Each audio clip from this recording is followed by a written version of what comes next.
Yo, let's balik lagi sama gue channel Martin, dan ya pada kesempatan kali ini gue mau mengupdate lagi seputaran Bitcoin yang kemarin juga sudah saya update ya. Setiap hari saya akan update Bitcoin ya, by the way. So jadi langsung aja ke inti videonya. Ini ada tweet lagi dari Watcher Guru ya. Jadi ini salah satu akun Twitter yang sering informasiin ataupun memberikan ya info-info yang cukup penting lah ya. Ini masih sekitar 25 menit yang lalu ya. Di sini breaking news ya. Di sini ya, Eurozone inflation itu mencapai 8,9% ya, yang mana itu tertinggi ya pada 25 tahun terakhir. Jadi udah mencapai titik tertingginya, dan ini mungkin hampir-hampir mirip kejadiannya seperti kemarin yang mungkin saya sampaikan ya.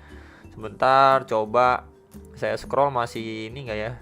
Pak, udah kejauhan guys. Yang kemarin itu kan UK ya, itu udah nge-spike sampai ini nih teman-teman ya, sampai 10,1% inflasinya nih. Itu yang tertinggi, dan ya ini juga menjadi salah satu penyebab market drop juga. Jadi ya ini masih baru banget ya dia infonya ya. Jadi untuk berhati-hati aja teman-teman ya. Kalau misalkan pun terjadi kejadian yang sama seperti kemarin gitu ya, mungkin dinaikkan sedikit sebelum nanti dibanting lagi gitu. Kemudian di sini untuk eventnya untuk malam ini cukup penting ya. Di sini ada initial jobless claim ya, ini jam setengah 8 malam. Kemudian juga ini ada Fed Manufacturing Index juga setengah 8 malam. Sama yang mungkin penting ini teman-teman ya, ini existing home sales ya. Jadi penjualan rumah pada bulan Juli di Amerika nih, ini jam 9 malam ya. Jadi memang ini ada beberapa hal penting yang akan berlangsung pengumumannya nanti malam gitu. Mungkin market akan volatile kembali. Kalau misalkan data-datanya jelek ya, besar kemungkinan mungkin akan market bisa drop lagi ke bawah gitu ya. Mungkin di bawah 23.000. Makanya benar-benar berhati-hati ya untuk malam ini. So ya, kita bahas dulu ini untuk USD dominance. Jadi kemarin udah dibahas, dia mantul dari golden ratio-nya, akhirnya dia ngetes ke area box ungu ini yang menjadi next target resistance. So ini bantuan kakek Fibo-nya akan saya hapus dulu. Nah sekarang ini coba kita cari potensinya. Kalau misalkan kita ambil dari swing high ke swing low-nya terakhir ini, maka kita mendapati beberapa golden ratio teman. Untuk next targetnya dia jadi precisely, ini akan saya geser sedikit ya. Ini kan box ungu, jadi memang di area sini itu adanya next target nih di Fibo 1,6 nya nih, dan dia precisely lagi ngetes ke kisaran situ dan mendapati rejection ya. Kalau misalkan dari area situ mampu dibablas ya, next target di sekitar area 6,2% nih ya dari USD dominance. Jadi kalau ini yang kena reject itu di sekitaran 6,12%, mendekati area itu kena reject. Dan ya kalau misalkan ditanyain untuk potentially support ya, palingan kita bisa menggunakan ini EMA 34 dan 55 untuk time frame 1 jam di sekitaran 6,03 sampai 6% ya. Untuk support terdekatnya mungkin bisa diperhatikan dulu. Kalau misalkan area ini support ini jebol, wah ini dia bisa lanjut koreksi lebih ke bawah lagi ya, itu pertanda cukup baik untuk Bitcoinnya gitu. Tapi kalau misalkan dari area sini pun let's say dia koreksi sejenak, kemudian dia mantul lagi yang ngejar ke next target, wah ini adalah skenario yang lebih buruk untuk Bitcoin. Jadi bisa diperhatikan terlebih dahulu untuk support terdekatnya ya. Ini areanya akan saya ganti dulu warnanya dengan warna merah aja. Dan ya ini menjadi next target untuk resisten USD dominance terdekatnya.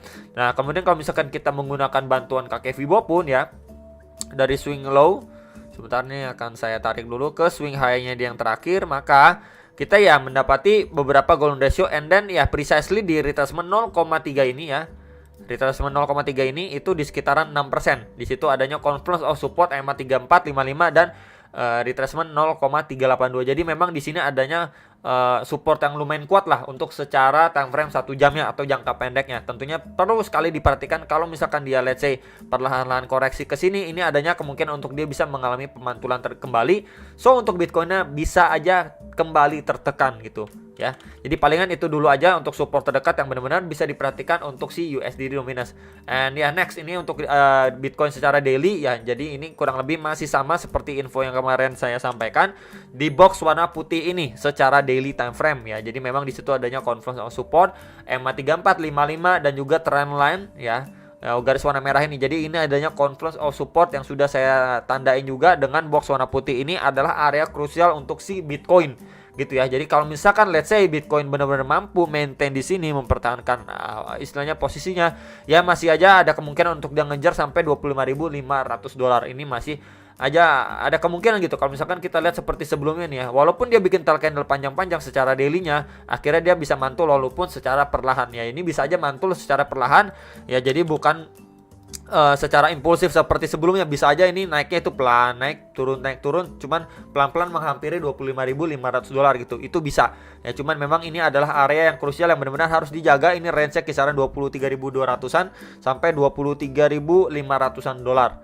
Ya sekitar range area situ. Nah, kalau misalkan area ini dibablas, dijebol ya, next target kita bisa menggunakan box warna hijau ini. Ini adalah area support bawahnya lagi kisaran 2.400-an sampai 22.650 dolar. Ya itu menjadi next potentially target untuk si Bitcoin secara daily time frame untuk outlook yang ini. Oke, jadi palingan diperhatikan terlebih dahulu, ini benar-benar key levelnya dia ya. Dan ini untuk rising wedge-nya. Sebenarnya untuk rising wedge ini dia udah breakdown ya dari trendline support yang kita bisa lihat sebelumnya ini mampu mantul walaupun sempat bikin tail ya, sempat drop di bawah. Ini juga sempat ke bawah cuman langsung recovery-nya nggak lama. Dan ya ini dia lagi walaupun udah terbreakdown ya, cuman di sini dia masih ketahan. Yang saya bunderin dengan lingkaran warna oranye ini, dia masih ketahan di EMA 34 dan 55 nih.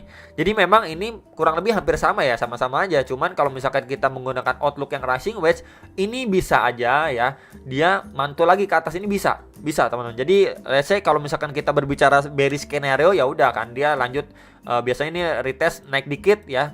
Kemudian dia bisa melanjutkan penurunannya nih. Sebentar, nah ini kurang lebih kan seperti ini gitu kan biasanya kalau bearish skenario-nya. Nah ini bisa aja dia hanyalah dibikin seperti fake out ketika memang banyak orang yang udah siap nge-short, malah langsung dia dinaikin lagi gitu, ngejar ke $25.500 ini untuk skenario yang berbeda. Ya bisa aja gitu ketika orang-orang wah ini udah breakdown, udah siap-siap mau rame-rame nge-short gitu kan, di area sini siap-siap nge-short, malah dinaikin lagi gitu. Ya jadi ini saya mau men-sharingkan aja untuk perspektif yang berbeda, walaupun memang terlihat sudah breakdown, cuman memang selalu ada dua skenario. Entah itu memang dia naik dulu ya teman-teman sebentar, ini dia naik sebentar cuman untuk retest aja, kemudian bisa melanjutkan penurunannya kembali, atau memang dia udah dimantulin gitu ketika orang-orang siap nge-short, malah istilahnya disapu bersih yang nge-short gitu ya, market di bawah rebound lagi gitu. Nah palingan kalau misalkan kita melihat trendline ini kurang lebihnya kalau ketika memang dia retest gitu ya, ini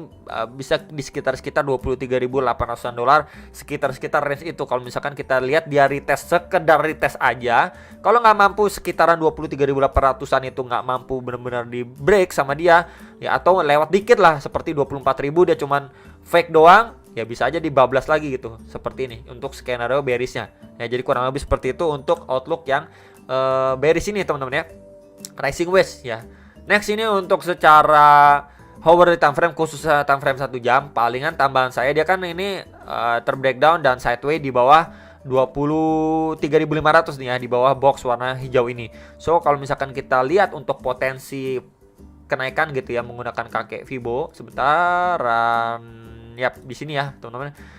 Jadi kemungkinan ya mungkin aja untuk dia bisa rebound dulu, bisa nggak bisa gitu ya. Palingan kita bisa menggunakan untuk beberapa bantuan dari Fibonacci seperti retracement 0,3 itu di sekitaran 23.660, kemudian di 23.812 dan di 23.962. Jadi ini beberapa golden ratio yang masih mungkin untuk digapai atau di testing dulu sama si Bitcoin sebelum melanjutkan penurunan seperti ini. Jadi dia udah drop, kemudian mungkin dia naiknya perlahan sebelum dia bisa melanjutkan penurunannya kembali gitu ya. Palingan kalau misalkan dia naiknya seperti ini nih, kita bisa lihat ya kenaikannya seperti ini dicicil nih ya. Di sini drop ya, naik, ini turun, ntar mungkin ini naik, ntar turun lagi, ini naik pelan-pelan, turun lagi, naik. Nah ini ada indikasi kan dia naiknya itu secara korektif. Kalau misalkan kita bandingkan juga dengan waktu dia penurunan ya, dengan waktu dia kenaikan seperti ini ya lebih besar untuk potensinya dia bisa drop lagi, mungkin ngejar ke next target di sekitaran 22.700-an dolar, sekitar area itu. Jadi palingan diperhatikan terlebih dahulu untuk area-area target kenaikan terdekat yang tadi sudah saya sampaikan secara detailnya. Dan palingan yang lebih menjadi concern saya itu di sekitaran area sini. Sebentar ya, di retracement 0,5 ini kalau misalkan saya extend a little bit Ya di sini itu terakhir kali ketika memang dia udah drop, kemudian dia di sini mendapati pullback sedikit ya, kemudian melanjutkan penurunan yang signifikan. Jadi tekanan seller yang sangat besar, masuknya itu di range kisaran 23.800 sampai 23.900-an dolar, sekitar range area ini adanya tekanan seller yang sangat strong. Jadi ya bisa aja dia kalau misalkan cuma sekedar testing di area sini sebelum dia drop lagi gitu, itu masih ada kemungkinan. Jadi untuk berhati-hati buat teman-teman sekalian ya. Jadi palingan itu aja teman-teman yang bisa saya sampaikan untuk beberapa area krusial terhadap Bitcoin secara hourly, daily ya, dan juga USD dominance-nya terlebih dahulu. Semoga bisa bermanfaat dan sampai jumpa untuk next video. Salam profit.